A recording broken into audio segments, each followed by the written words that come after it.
এক নম্বৰ কথাটো হ'ল যিসকল ব্যক্তি আগন্তুক দিনত শংকৰ সংঘলৈ সদস্যপদ গ্ৰহণ কৰিব তেওঁলোকক আমাৰ আহোমৰ যিখন প্ৰমাণপত্ৰ OBC প্ৰমাণপত্ৰ তেওঁলোকক কিন্তু আগন্তুক দিনত প্ৰদান কৰা নহ'ব এয়া আমি সিদ্ধান্ত গ্ৰহণ কৰিছো আৰু লগতে টাই আহোম ডেভেলপমেণ্ট কাউন্সিলত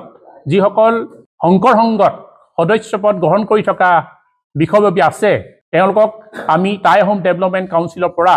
খাৰিজ কৰিবলৈ আমাৰ প্ৰতিটো দল সংগঠনে আহ্বান জনাইছে আৰু ইয়াৰ ক্ষেত্ৰত ব্যৱস্থা গ্ৰহণ কৰা হ'ব আগন্তুক দিনত শংকৰ সংঘৰ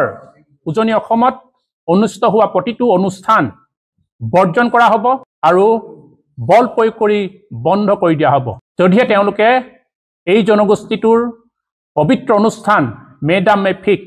লৈ যি মন্তব্য কৰিছিল বা অপবিত্ৰ কৰিছিল অতি শীঘ্ৰেই তেওঁলোকে যদি ক্ষমা নোখোজে আগন্তুক দিনত প্ৰতিটো অনুষ্ঠান বন্ধ কৰি দিয়াৰ সিদ্ধান্ত লৈছে আৰু কালিলৈ আমাৰ জনগোষ্ঠীয় প্ৰতিটো সংগঠনে অসমৰ বিভিন্ন থানাই শংকৰ সংঘৰ ওপৰত এজাহাৰ দাখিল কৰা হ'ব কাৰণ শংকৰ সংঘই হাজাৰ বছৰীয়া এটি পবিত্ৰ অনুষ্ঠান মেডাম মেফিক তেওঁলোকে অপবিত্ৰ অসংস্কাৰী বুলি তেওঁলোকে অপমান কৰিছে আৰু এই ক্ষেত্ৰত এটা জনগোষ্ঠীৰ পৰম্পৰা আৰু ৰীতি নীতিক অপমান কৰি তেওঁ ভাৰতীয় সংবিধানৰ পৰিপন্থী কাম কৰিছে গতিকে তেওঁলোকৰ ওপৰত এজাহাৰ দাখিল কৰা হ'ব আৰু তেওঁলোকে যি মেডাম মেফিক অপমান কৰিছে গতিকে আগন্তুক দিনত আমি গাঁৱে গাঁৱে প্ৰতি চহৰে মেডাম মেফি অনুষ্ঠান অনুষ্ঠিত কৰা হ'ব আৰু এটা প্ৰত্যেক গাঁৱতে আমি চাউচেং ৰেন নিৰ্মাণ কৰাৰ আমি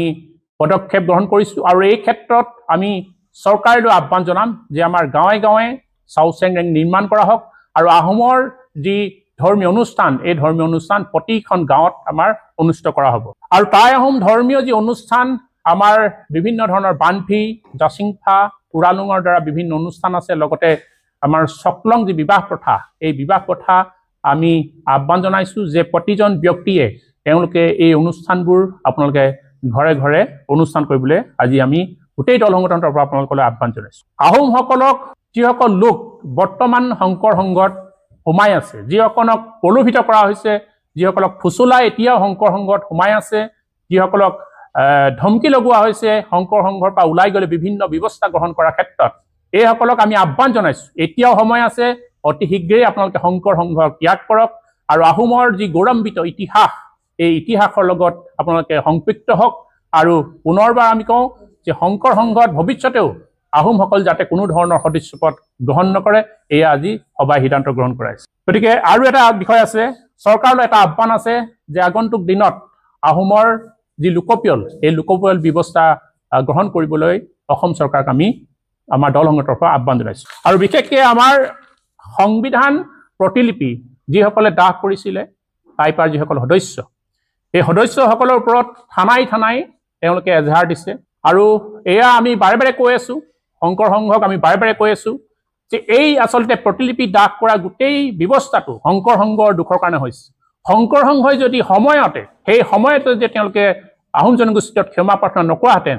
এয়া খুবৰ আচলতে বহি প্ৰকাশ নহ'লহেঁতেন আৰু আজি যদি বা ভৱিষ্যতে যদি থানাই বা চৰকাৰে যদি সেই ব্যক্তিসকলৰ ওপৰত আইনী ব্যৱস্থা কৰি যদি জেললৈ প্ৰেৰণ কৰে তেতিয়াহ'লে আহোমৰ দল সংগঠনে অসম বন্ধৰ দৰে কাৰ্যসূচী ল'বলৈ কিন্তু বাধ্য হ'ব এই কথা আমি সংবাদ মাধ্যমৰ যোগেদি আমি স্পষ্ট কৰি দিছোঁ